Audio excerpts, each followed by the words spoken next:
निर्गुण रंग की चादर संत सुजान ओढ़ते हैं, ये आपने सुना।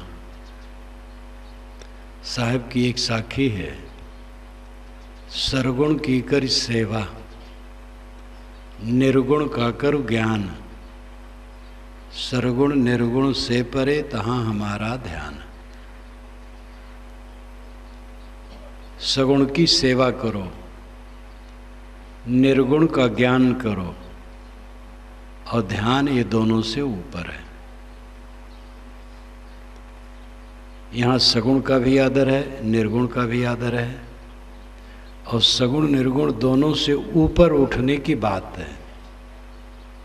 इस पर थोड़ा विवरण सुना। बाहर सगुण है, भीतर निर्गुण है, और सगुण निर्गुण से ऊपर की बात बाहर भीतर से ऊपर है। जब आंखें खुलें तो आप देखें जितने प्राणी दिखाई देते हैं सगुण भगवान है। देखो यहाँ सगुण भगवान का विराट स्वरूप बैठा है। विराट स्वरूप वेद में वर्णित है, ऋग्वेद में। सहस्रीर्षा पुरुषा सहस्राक्ष सहस्रपाद, सभूमिं विश्वतो वृत्तात् तिष्ठत् दशांगुलम। उस विराट पुरुष के हजारों हाथ पैर सिर ग्रीवा हैं, और वो सब तरफ से घेर करके 10 अंगुल ऊपर बैठा है। ये वेद में आता है। इस मंत्र का यही अर्थ होता है। तो एक विराट पुरुष कौन है? साणाचार्य ने भाष्य किया कि ये जो जन समूह है यही विराट स्वरूप है, और इसमें जो एक एक व्यक्ति हैं वे उसके अंग हैं। जैसे मान लो ये समाज बैठा है, तो समाज विराट स्वरूप परमात्मा है,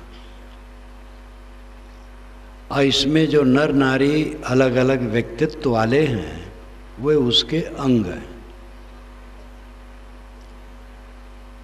पंच परमेश्वर गांव वाले भी कहते हैं। अगर पंच इकट्ठे हो गए मानो परमेश्वर आ गया। व्यष्टि और समष्टि ये दार्शनिक भाषा में चलता है।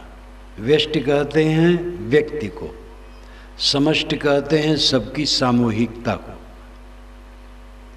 तो जहाँ समूह है वो विराट स्वरूप परमात्मा है, वही सगुण परमात्मा है जो विराट स्वरूप है। विराट स्वरूप और कहीं आपको नहीं मिलेगा। ये वेद में जो विराट स्वरूप है ये यथार्थ है, वहीं से गीता में लिया गया है, लेकिन वो कृष्ण में आरोपित किया गया है कि श्री कृष्ण के अंदर विराट स्वरूप दिखाई दिया अर्जुन को। गोस्वामी जी ने मानस में भी ऐसी कल्पना की है, वाल्मीकि ने नहीं की। तो ये व्यक्ति में संकुचित कर दिया गया, जो एक संप्रदाय की बात है। लेकिन वेद वाली बात संप्रदाय की नहीं, वो सार्वभौमिक है। प्राणियों का समूह विराट स्वरूप परमात्मा है, ये सगुण भगवान है। और इसी को हम आँख से देखते हैं। इसकी सेवा करो, सरगुण की कर सेवा। और निर्गुण भीतर है, स्वयं चेतना का दीपक सबके अंदर में रात दिन जलता है। जागृत अवस्था में आप जान जान करके सब काम करते हैं, और जगत के सारे प्रपंचों को जानते हैं जहाँ जहाँ आपका मन जाता है। जब सोते हैं और पूरी नींद नहीं आती है तो सपना देखते हैं, तो सपना के सारे प्रपंचों को आप जानते हैं। जब आप गाढ़ी नींद में जाते हैं तो कुछ नहीं जानते, लेकिन कुछ नहीं जानने को जानते हैं। और नींद खुलती है तो कहते हैं ऐसा सोया कुछ नहीं जाना। जो जागृत अवस्था में प्रपंच को जानता है, स्वप्न अवस्था में प्रपंच के आभास को जानता है, सुषुप्ति अवस्था में नहीं जानने को जानता है, वो ज्ञाता चैतन्य आपका स्वरूप है, वो निर्गुण है। और उसका ज्ञान प्राप्त करो सत्संग से, स्वाध्याय से, चिंतन मनन से। सगुण की सेवा करो, निर्गुण का ज्ञान करो। अगर आपको ये पता लगे कि अभी धमतरी में हेलीकॉप्टर से भगवान उतरने वाला है, तो सभा खाली हो जाएगी, भगेंगे लोग जल्दी से जल्दी भगवान के दर्शन के लिए। अगर मैं कहूँ ये सब बैठे हैं भगवान भगवती हैं, तो आप कहेंगे भगवान हैं, इन पर विश्वास नहीं होता। मंदिर में पूजा करते हैं, जो नहीं खाता है उसको खिलाते हैं। मंदिर में जो पिंडियाँ होती हैं पत्थरों की मूर्ति या ऐसी ही पिंडी, वो खाती नहीं, लेकिन उसको लोग खिलाते हैं। जब ऑफिस में बैठते हैं, दुकान पर बैठते हैं, कार्य क्षेत्र में आते हैं, तो जो खाने वाले होते हैं उनकी खुराक छीनते हैं। ऑफिस में बैठे अफसर हैं, क्लर्क हैं, पब्लिक काम के लिए आई तो घूस मांगते हैं। सीधे तो घूस नहीं मांगते हैं, कहते 10 दिन के बाद आना, तो मजबूर हो जाते हैं लोग। 10 दिन के बाद जाओ तो फिर कहेंगे 10 दिन के बाद आना। अगर एप्लीकेशन के नीचे नोट लगा है तो काम हो जाएगा। जो खाते नहीं हैं उनको लोग खिलाते हैं, और जो खाते हैं उनकी खुराक छीनते हैं। ऐसे भगवान के भगत हैं। ये भगवान की भक्ति काम नहीं करेगी।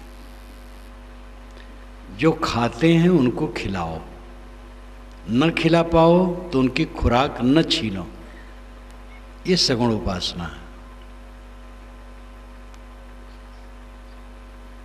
आपने देखा होगा भारत माता का चित्र, एक 30 वर्ष की युवती साड़ी ब्लाउज में खड़ी है, तिरंगा झंडा लिए, लिखा है वंदे मातरम।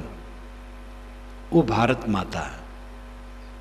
अगर उसी का चित्र टांग करके कोई पूजा करे और कहे मैं भारत माता की सेवा करता हूँ, तो वो भोला है। वो तो प्रतीक है, केवल काल्पनिक प्रतीक है। भारत माता है कश्मीर से कन्याकुमारी और बंगाल से पंजाब, और इसमें रहने वाले जितने मनुष्य हैं सबसे प्रेम करें, और जितने प्राणी हैं सब पर करुणा करें। इसमें रहने वाले केवल हिंदुओं से प्रेम करें, फिर वो भारत माता से प्रेम नहीं है। केवल मुसलमानों से करे, केवल कबीरपंथियों से करे, केवल वैष्णव से करे, तो भारत माता का पुजारी नहीं। इस भारत देश में रहने वाले जितने लोग हैं सबके प्रति आदर भाव, ये राष्ट्रीय भावना का लक्षण है। विष्णु शंख चक्र गदा पद्मधारी, हल्का सांवला, और बैठा है चित्र में या मूर्ति में, उसकी कोई पूजा करता है और कहे मैं विष्णु का उपासक हूँ, तो भोला है। वो प्रतीक है केवल। विष्णु है जो सब में प्रविष्ट हो। विष धातु से विष्णु शब्द बनता है। विष नाम प्रवेश करना। प्रवेश नगर कीजिए सब काजा, ये गोस्वामी जी ने कहा है, हनुमान जी के लिए कहलवाया। विष प्रवेश करना, जो सबके घट में प्रविष्ट है वो विष्णु है। ये सब विष्णु है। ये बैठे हैं नर नारी सब विष्णु भगवान हैं। इनके प्रति उदार भाव रखो। ये वैष्णव होने का लक्षण है।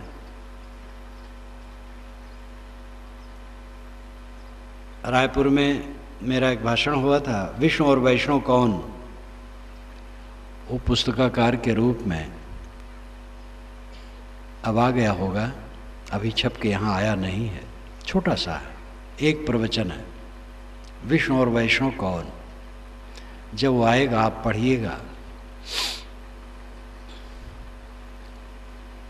घट घट में जो बैठा है वो विष्णु है, सब में प्रविष्ट है वो विष्णु है। वैसे विष्णु का अर्थ सूर्य है वेद के अनुसार, क्योंकि सूर्य की किरणें सब में प्रविष्ट होती हैं, इसलिए विष्णु को सूर्य को विष्णु कहा गया। इदम विष्णुर्विचक्रमे त्रेधा निददे पदम समूढ़मस्य पांसुरे। यहाँ विष्णु 3 प्रकार से कदम रखे और उनके पैर की धूल से सारा संसार ठक जैसा गया। ये वेद का मंत्र है और ये अर्थ है। तो वहाँ अर्थ होता है सूर्य, सूर्य विष्णु है और उसकी किरणें उसके कदम हैं और वो धरती पर पड़ते हैं, अंतरिक्ष में पड़ते हैं और चंद्र तारामंडल में पड़ते हैं। यही 3 लोक में उसका कदम रखना है। यहीं से कल्पना बढ़ा करके विष्णु को बामन बनाया गया और उनको छलिया बनाया गया। ये गलत है। विष्णु किसी को छलते नहीं। तो विष्णु सबके अंदर में बैठा वो विष्णु है। हिंदू, मुसलमान, ईसाई, यहूदी, जैन, बौद्ध, कबीरपंथी, वैष्णव, यहाँ तक कीड़े मकोड़े, किसी के अंदर में जो चेतना है वो विष्णु है। काई कबीर ये हरि के बूता, राम रमे ते कुकुरी पूता। राम तो कुकुरी के पूत में भी रमा है। वह राम, उस राम को समझो। एक राम तो दशरथ का बेटा है और एक राम घट घट लेटा है। एक राम जगत पसारा है और एक राम जग से न्यारा है। ये कहावत अवध क्षेत्र में चलती है। एक राम दशरथ का बेटा, एक राम है घट घट लेटा, एक राम है जगत पसारा, एक राम है जग से न्यारा। अवध क्षेत्र में वैष्णव हैं, लेकिन अवध क्षेत्र में क्रांति भी खूब है। अयोध्या में राम जन्म भूमि को लेकर जो राजनेताओं ने धमा चौकड़ी मचाई है, अयोध्या और उत्तर प्रदेश के लोग उसमें साझेदार नहीं हुए। ये दूसरे प्रदेशों से लोग ले गए हैं और अंततः अयोध्या वाले इसके लिए विरोध कर दिया। अब ये लोग वहाँ कुछ नहीं कर सकते, क्योंकि इन लोगों ने अयोध्या को संकट में डाल दिया अपनी राजनीतिक लाभ के लिए। और अयोध्या और अयोध्या के आसपास क्रांतिकारी चिंतन बहुत हैं, जो पाखंडों के विरोध में। और हिंदू मुसलमान वहाँ आपस में प्रेम से रहते हैं, कभी लड़ाई नहीं होती। ये राजनेता लोगों ने वहाँ खराब कर दिया। लेकिन हनुमानगढ़ी के ज्ञानदास जी महाराज महंत संगठन के अगुआ हुए और वहाँ के वैष्णव संत और आम पब्लिक ने सहयोग किया और वे लोग घर घर जा कर के मुसलमानों के सांत्वना दिए कि हम आपके रक्षक हैं और कोई उत्पात नहीं हो सकता है। मुसलमानों को हनुमानगढ़ी पर बुलाए। उनकी उपस्थिति में हनुमान चालीसा का पाठ हुआ और मुसलमानों ने वहाँ नमाज पढ़ी, दोनों गले मिले। तब से राजनेता लोग वहाँ कुछ नहीं कर पाते। तो ये कहावत अवध क्षेत्र में, एक राम दशरथ का बेटा, एक राम है घट घट लेटा, एक राम है जगत पसारा, एक राम है जग से न्यारा। एक राम तो दशरथ का बेटा है जो ऐतिहासिक पुरुष है और हम लोगों का पूर्वज है, पूज्य है, आदरणीय है। दूसरा राम है जो घट घट में लेटा है, सब शरीर में बैठा है, उसी को कबीर साहब श्रेय देते हैं। वह राम श्री राम में भी था, रावण में भी था, हमारे में भी है, आप में भी है, सब में। और उसमें से एक राम जगत पसारा में डूबा है, ये दुनिया के मोह माया में डूबा है, लेकिन एक राम जग से न्यारा हो गया। सब राम मोह माया में डूबे हैं, कुछ राम अपने को समझ लिए तो मोह माया को त्याग दिए। कुल मिलाकर के एक ऐतिहासिक पुरुष श्री रामचंद्र हैं और दूसरे घट घट में बोलने वाले जीव ये राम हैं। ये एकदम यथार्थवादी सिद्धांत और अनुभव में आने वाली बात और समझ में आने वाली बात है। घट घट में राम है, घट घट में वही साईं बसत है, कटुक बचन मत बोल रे।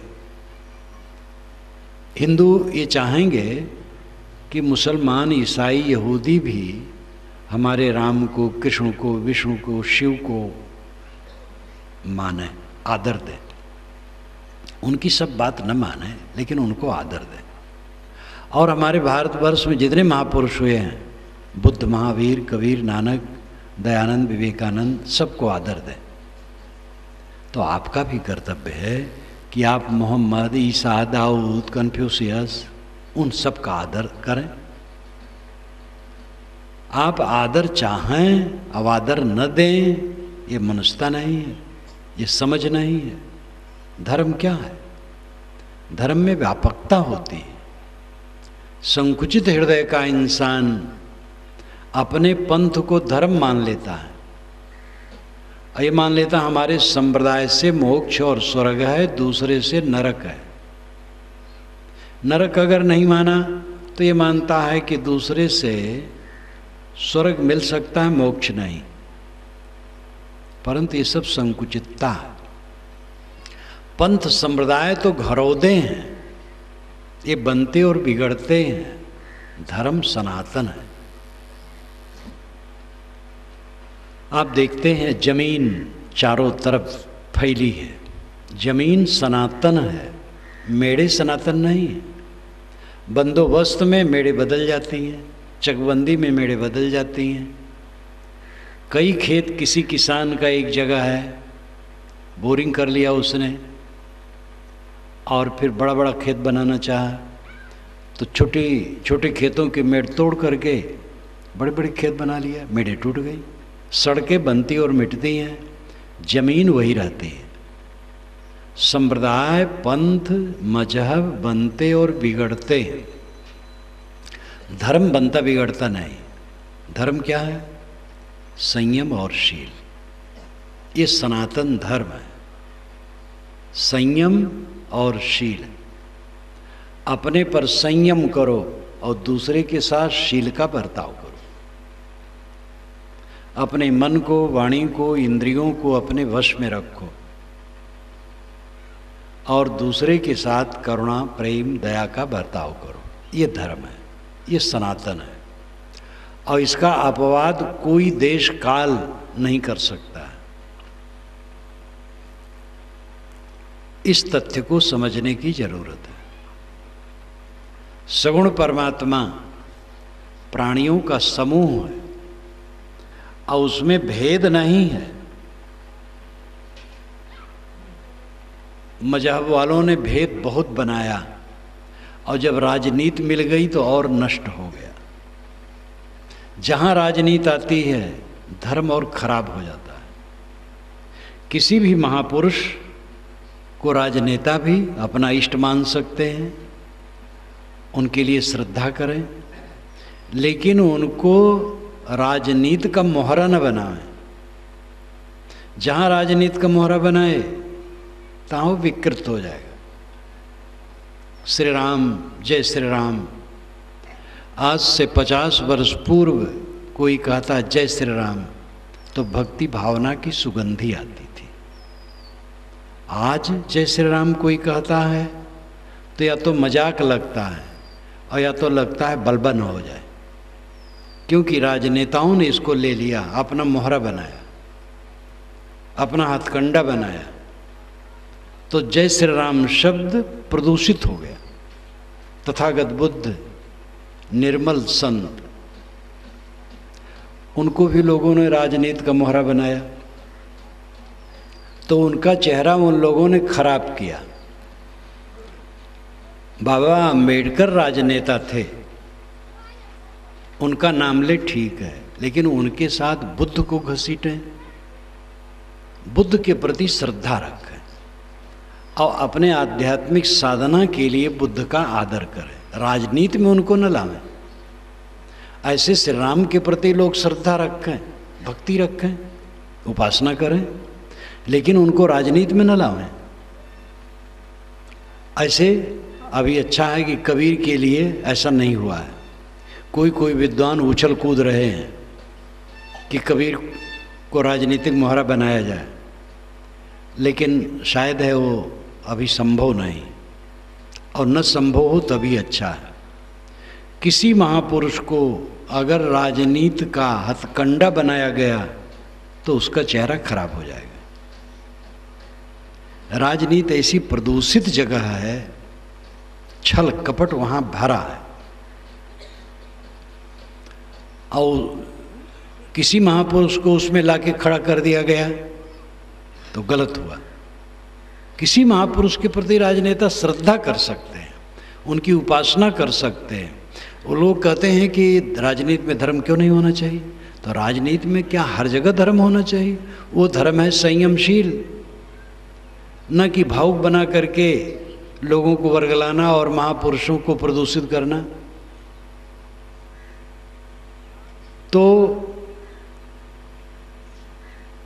धर्म का जो असली स्वरूप है वो संयम और शील है। इतने में पूरा धर्म आ जाता है। फिर नमाज पढ़ना, पूजा करना, शिव नाम जपना, राम नाम जपना, सतनाम जपना, ओम नाम जपना, अल्लाह नाम जपना, ये संप्रदाय की बात है। अमुक प्रकार का वेश रखना, अमुक प्रकार का मंत्र पढ़ना, ये संप्रदाय की बात है। संयम और शील ये संप्रदाय की बात नहीं, ये सार्वभौमिक बात है। मुसलमान से कहा जाए परहेजगारी रखो, संयम रखो, और दूसरे के साथ रहमदिली का व्यवहार, बिल्कुल इसको मानेगा। कुरान में बारंबार आता है वो निहायत रहम वाला और दयावान है। संयम और शील तो धर्म की रीढ़ है। सगुण की सेवा करो, प्राणियों के प्रति सद्भाव रखो। पहले इसका अभ्यास अपने घर से शुरू करो।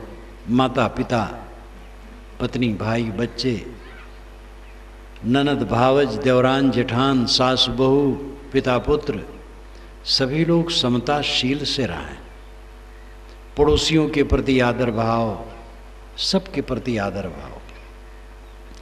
नींद खुलने के बाद जितने प्राणी दिखाई दें सबके प्रति करुणा, प्रेम, सद्भावना,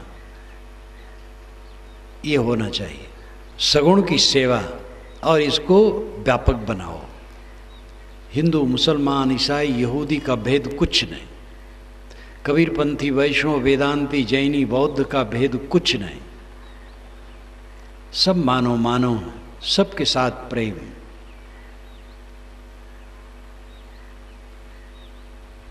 कितने गांवों में है, किसी मत का कार्यक्रम होता है, गांव वाले सब मिल के करते हैं।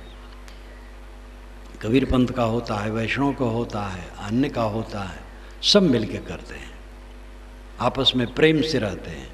सभी संतों की वाणी सुनते हैं, और जिसको जो विचार जमता है वो ग्रहण करते हैं, जो नहीं जमता छोड़ देते हैं। सारे विचार सबके आपको जम जाएं मुश्किल है, लेकिन जो आपको जम जाएंगे वही बहुत हितकारी है। कुछ करें तो सगुण की सेवा करो, प्राणियों के प्रति सद्भाव रखो। निर्गुण का कर ज्ञान। निर्गुण आत्मा है, अपना स्वरूप। सगुण तो देहधारी हैं सब, और निर्गुण आत्मा है अपना, वो शुद्ध चेतन है। मैं रात दिन वो करता है। मैं खाता हूँ, मैं आता हूँ, मैं जाता हूँ, मैं ये काम करूँगा, मैं ये काम नहीं करूँगा, मैंने तुम्हारी बात मान ली, मैं तुम्हारी बात नहीं मान सकता। इस प्रकार जो मैं रात दिन करता है वो मैं ही निर्गुण तत्व है। एक बात और ध्यान दे, इस जीवन में दो मैं हैं, एक नकली मैं, एक असली मैं। असली मैं आत्मा है और नकली मैं मन है। मैं ब्राह्मण हूँ, मैं शूद्र हूँ, मैं हिंदू हूँ, मैं मुसलमान हूँ, मैं गोरा हूँ, मैं सांवला हूँ, मैं स्त्री हूँ, मैं पुरुष हूँ, मैं विद्वान हूँ, मैं अविद्वान हूँ, मैं सुखी हूँ, मैं दुखी हूँ। ये नकली मैं। ये देह नाम रूप गुण कर्म स्वभाव में रचा पचा मैं है, जो मन का रूप है। और दूसरा मैं शुद्ध चेतन, अपना अस्तित्व, जो जागृत अवस्था में ज्ञाता है, स्वप्न में ज्ञाता है और सुषुप्त में ज्ञाता है। तीनों अवस्थाओं में दृष्टा है, साक्षी है, सुख और दुख का अनुभव करता है। अपने को न संभालने से इंद्रिय मन के जंगल में उलझ करके निरंतर दुख भोगता है। और यही बोध प्राप्त करना है गुरु से, संतों से, सज्जनों से। निर्गुण का करो ज्ञान, अपना ज्ञान करो। क्यों दुख भोग रहे हो? कौन हो तुम? जहाँ आए हो वहाँ आपका क्या है? क्या अंत में रहेगा? जीवन का लाभ क्या है? कर क्या रहे हैं? इसका मंथन करना, ये निर्गुण का ज्ञान करना। आप कौन हैं? आप शुद्ध चेतन है, अमर आत्मा है। ये देह मिट्टी का लौंदा है, ये अपने कर्मों से बन गई है। इसके नाम काल्पनिक हैं, इसके रूप क्षणभंगुर है। असली मैं और नकली मैं। नकली मैं में जीव उलझा है और निरंतर पीड़ित है। मैं कौन हूँ इसका बोध नहीं। यही समझता मैं देह हूँ, मैं साहू हूँ, मैं बर्मा हूँ, मैं तिवारी हूँ, मैं मोहम्मडन हूँ, मैं स्त्री हूँ, मैं पुरुष हूँ, मैं काला हूँ, मैं गोरा हूँ, मैं धनी हूँ, मैं निर्धन हूँ, मैं सुखी हूँ, मैं दुखी हूँ। इन्हीं कबाड़ों में मन मनुष्य का घूमता रहता है, नकली मैं में। असली मैं शुद्ध चेतन हूँ।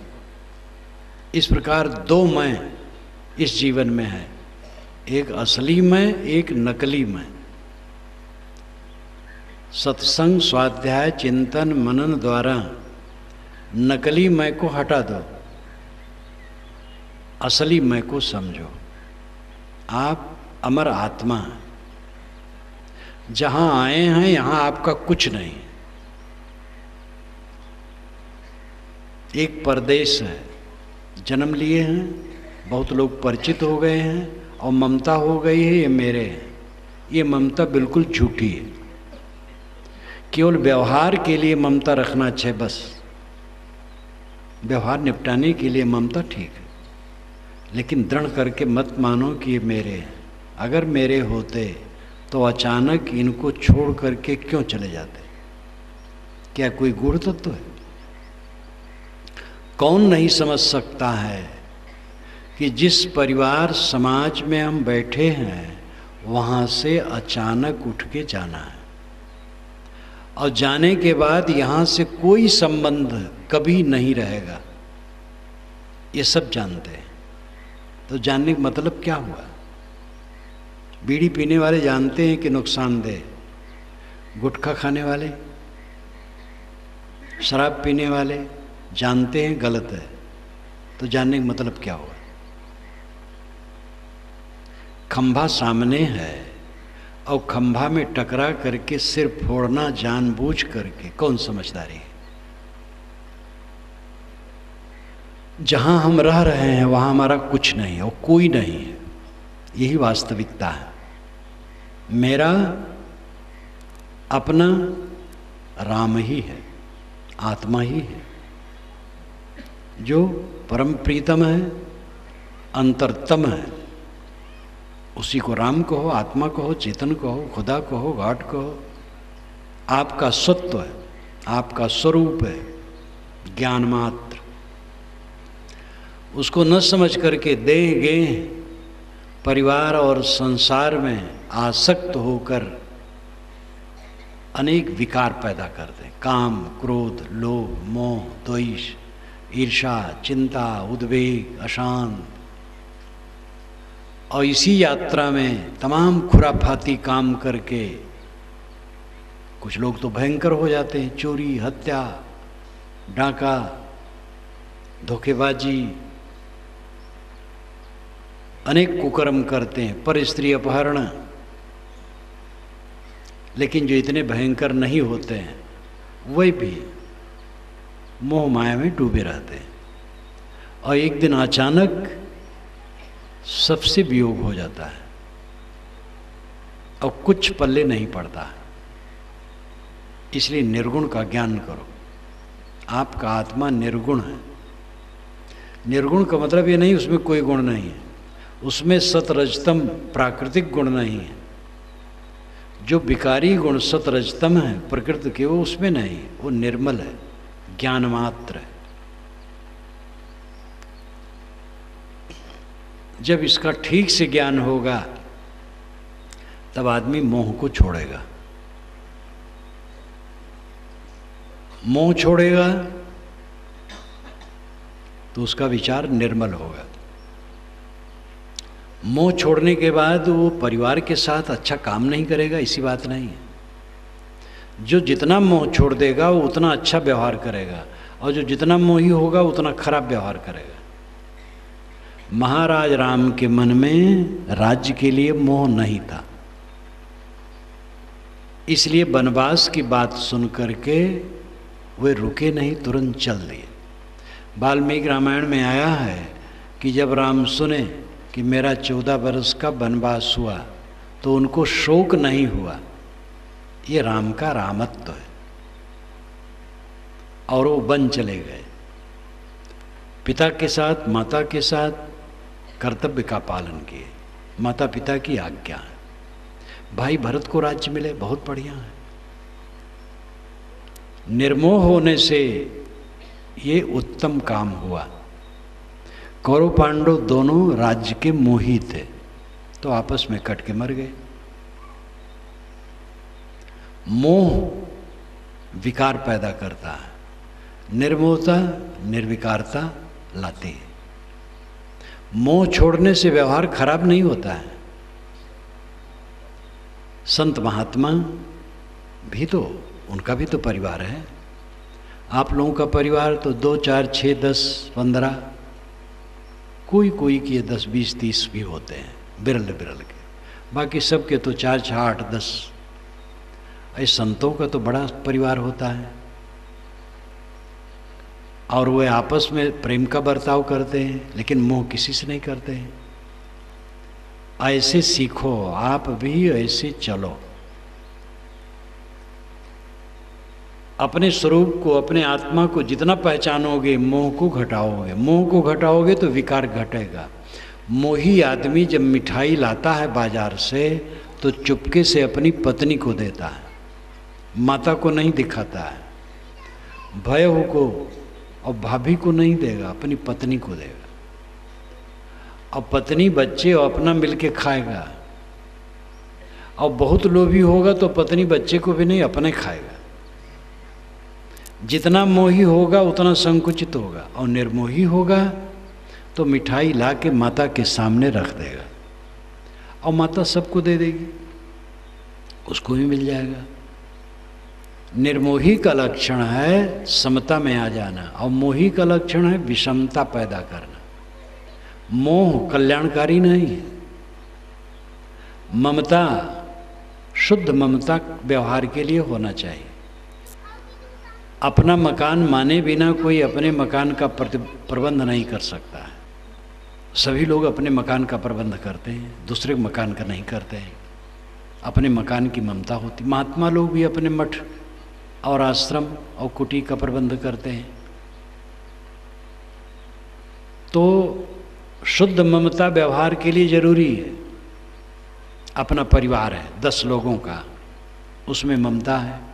कपड़ा खरीद करके लाएंगे अपने घर में, उन 10 के लिए रहेगा, पड़ोसी के लिए नहीं लाएंगे, तो ये ममता बुरी नहीं है।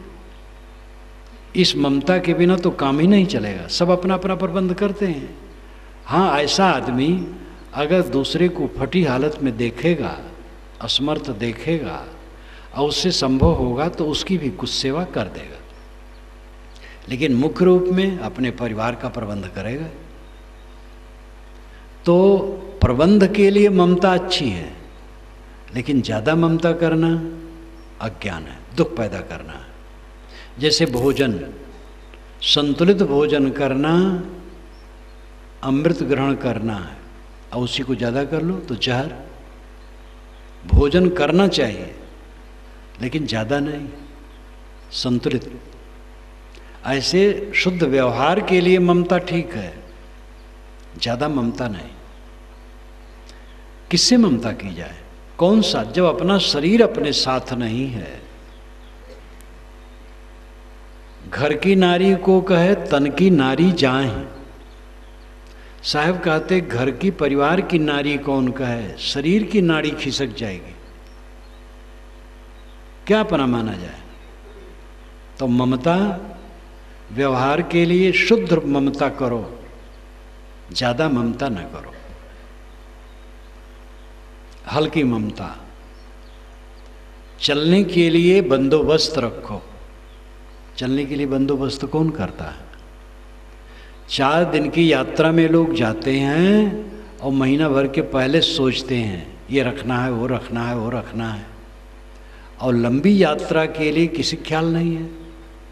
और अचानक बिल्ली जैसे चूहे पर कूद पड़े, तैसे मौत मनुष्य पर कूद पड़ती है तो चें चें चें करके रह जाते हैं। कोई तैयारी नहीं, एकदम असावधान। इस लंबी यात्रा की तैयारी करो। आप कमाते क्यों हैं? खाने के लिए। खाते क्यों हैं? जीने के लिए। जीते क्यों हैं? इसका पता नहीं।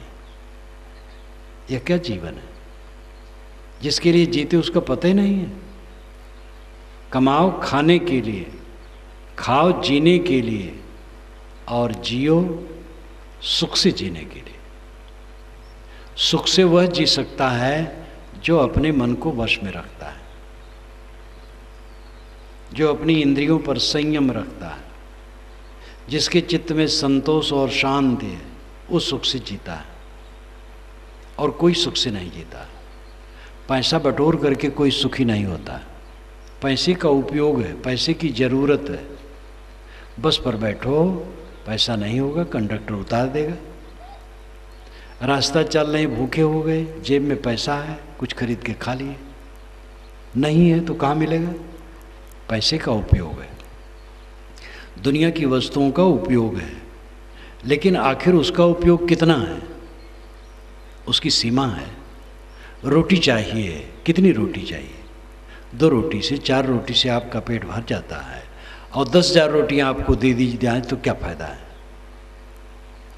तो दुनिया की वस्तुओं का उपयोग है, परंतु दुनिया की वस्तुएं सब कुछ नहीं है। दुनिया की वस्तुएं तो आपके देह के गुजर के लिए है, लेकिन गुजर लेने के बाद आपको करना क्या है? खास काम। जीवन का लक्ष्य क्या है? उद्देश्य क्या है? मकसद क्या है? अनंत सुख, निर्भय सुख, जिसमें भय न हो, जो छूटे न मिटे न, ऐसा अखंड सुख। और ये अखंड सुख अपने मन को शुद्ध करने से, शांत करने से, सुबस करने से होगा। ये निर्गुण का ज्ञान प्राप्त करो। और साहब कहते सरगुण निर्गुण से परे तहाँ हमारा ध्यान। ध्यान सगुण निर्गुण से परे है। ध्यान का अर्थ है कुछ न सोचना। मेरी पुस्तक है ध्यान क्या कहते हैं, उसमें पहला वाक्य है कुछ न सोचना ध्यान है। लेकिन आरंभिक ध्यान किसी महापुरुष का चित्र मन में ले लिया, और उसका ध्यान करना ध्यान है। आंखें बंद की, बंद आँखों में अंधकार प्रकाश जो दिखाई दिया उसमें मन ठहराना ध्यान है। कानों को बंद कर लिया, उसमें आवाज़ सुनाई देती है, वो भी ध्यान है। एक बिंदु पर ध्यान केंद्रित किया, वो भी ध्यान है। कमाने कबूतर खमाने खरगोश बच्चों को पढ़ाया जाता है, तो ऐसे ध्यान में ये सब पहले जरूरी है। किंतु अंतिम ध्यान क्या है? कुछ न सोचना, निर्विकल्प हो जाना, संकल्प शून्य हो जाना, ये ध्यान है। ये सगुण निर्गुण से परे है। सगुण में सेवा है, निर्गुण में ज्ञान है। ध्यान में न सेवा है न ज्ञान है। ध्यान में तो सेवा होगी नहीं। जब कोई संकल्प शून्य होकर बैठेगा उस समय सेवा क्या करेगा? उसमें तो क्रियाएं शांत हैं। और जब संकल्प शून्य है तो ज्ञान भी नहीं करेगा। कुछ नहीं सोचता है तो ज्ञान कहाँ करेगा? वो उससे सबसे परे है। यत्र नानद पश्यत नानद श्रृणोत नानद विजानात स भूमा, ये श्रुति वचन है। सनत कुमार ने नारद को समझाते हुए छांदोग्य उपनिषद में कहा, जब दूसरे को नहीं देखता, दूसरे को नहीं सुनता, दूसरे को नहीं जानता, ये भूमा की स्थिति है, परम गति की स्थिति है। अन्य हट गया, संकल्पों से जगत उपस्थित होता है हमारे सामने। संकल्प शांत हो गए तो जगत अनुपस्थित हो गया। गाढ़ी नींद में आप कुछ नहीं जानते हैं। क्यों? क्योंकि वहाँ संकल्प, याद, स्मरण, मेमोरी कुछ नहीं रहता है। इसलिए अपने आप शांत। समाधि अवस्था में सारे संकल्प शांत हो गए तो इन सगुण निर्गुण से परे हो गया। कुछ लोग कहते हैं कबीर साहब, कुछ क्या अधिक लोग कहते हैं कि निर्गुणवादी थे, वो सगुण को नहीं मानते। कुछ लोग कहते नहीं, वो सगुण को भी मानते हैं। कुछ लोग कहते वो खास सगुणवादी थे, निर्गुणवादी तो ऊपर ही है। लेकिन ये सब खींच खांच है। वस्तुतः वह सगुण को भी मानते हैं, निर्गुण को भी मानते हैं और दोनों से ऊपर उठ जाते हैं। इसलिए कबीर साहब को समझने के लिए बहुत उदार बनने की जरूरत है। जो उन्होंने कहा है, खुले नयन हंसी हंस पहचानो, सुंदर रूप निहारो। खुले नेत्रों से मैं हंस हंस के पहचान रहा हूँ और सुंदर रूप देख रहा हूँ, ये सगुण ही तो है। सबके अंदर का सौंदर्य किसका है? आत्मा का। आत्मा निकल जाए, कोई सुंदर युवक या युवती हो, सुंदर वो नहीं लगेंगे, कुरूप हो जाएंगे। जीव के निकलते ही महाभद्दा। सारा सौंदर्य आत्मा का है। सुंदर रूप निहारो, वे व्यक्तियों द्वारा उस आत्मा रूपी परमात्मा के रूप को निहारते हैं। सगुण की उपासना ही है। और निर्गुण का ज्ञान करने कहते हैं अपने आत्मा को पहचानो और ऊपर उठ जाओ। संकल्प छोड़ करके शांत हो जाओ, समाधि लीन हो जाओ, समाधि का अभ्यास करो। आप लोगों को भी चाहिए ध्यानाभ्यास करो। रोज सुबह शाम अकेले में अपने घर में बैठो, ज्ञान का ग्रंथ पढ़ो, चिंतन करो और ध्यान करो। 3 काम करो। जब जब जो अवसर इच्छा हो तब तब वो काम करो। स्वाध्याय, ज्ञान की पुस्तकों का अध्ययन, चिंतन, अपने गुणदोषों पर विचार, अपनी बुराइयों को निकालने की चेष्टा, सद्गुणों को बढ़ाने की चेष्टा, और ध्यान, एकाग्र करने का अभ्यास। कोई अभ्यास ले लो। अंत में तो संकल्प शून्य अवस्था बहुत ऊंची अवस्था है, वो तो करते करते तब आती है। लेकिन पहले तो शुरू तो करो। किसी महापुरुष का चित्र ही अपने मन में लेकर के उसी में मन को रोको। ऐसे करो, देखोगे दुनिया का प्रपंच हट करके किसी महापुरुष के चित्र में अगर आपका मन लगेगा तो मन निर्मल होगा। आंखें बंद करो और बंद आँखों में अंधकार प्रकाश जो दिखाई दे उसी में मन को टिकाओ तो दुनिया का प्रपंच घटेगा। सांस आती जाती अपने आप है, सांस पर मन ठहराओ तो दुनिया का प्रपंच घटेगा। तो कुछ तो करो। कुछ भी नहीं करते हो ये गलत है। हाँ, टीवी देखते हो, बहुत टीवी देखते हैं लोग आजकल। टीवी देख करके टीवी का मवाद दिमाग में भर के सोते हैं। गांव वाले भी अखबारबाजी बहुत करने लगे हैं। राजनेताओं की झूठाई, अखबार में क्या रहता है? राजनेताओं की झूठाई, वो दिमाग में भरे। अखबार पढ़ लो थोड़ा, व्यवहारिक आदमी मैं नहीं कहता हूँ अखबार बिल्कुल नहीं पढ़ना चाहिए, लेकिन उसमें समय ज़्यादा बर्बाद न करो और टीवी ज़्यादा मत देखो। समय निकालो अध्ययन, ध्यान, चिंतन का। समय भागा जा रहा है और विकार भरने के साधन तो सुबह से है। नींद खुली, काम जगा, क्रोध जगा, लोभ जगा, मोह जगा, तृष्णा जगी, राग द्वेष, कलह कल्पना, लड़ाई झगड़ा, इसको लेकर के मानसिक चिंता और उद्वेग, ये कूड़ा कचरा इकट्ठा होने का साधन तो चारों तरफ है। और इसकी सफाई का साधन कहाँ है? सफाई का साधन स्वाध्याय, चिंतन, ध्यान है, जो मैंने अभी कहा था। क्यों कमाते हैं? खाने के लिए। क्यों खाते हैं? जीने के लिए। क्यों जीते हैं? पता नहीं। ये कोई जीवन है? कमाओ खाने के लिए, खाओ जीने के लिए, जियो साधना के लिए, आत्म शांति पाने के लिए, निर्भय और अनंत सुख पाने के लिए।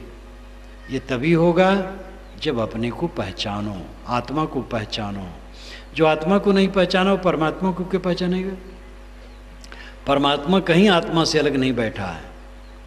घट घट में वही साईं बसत है, कटुक वचन मत बोल रे।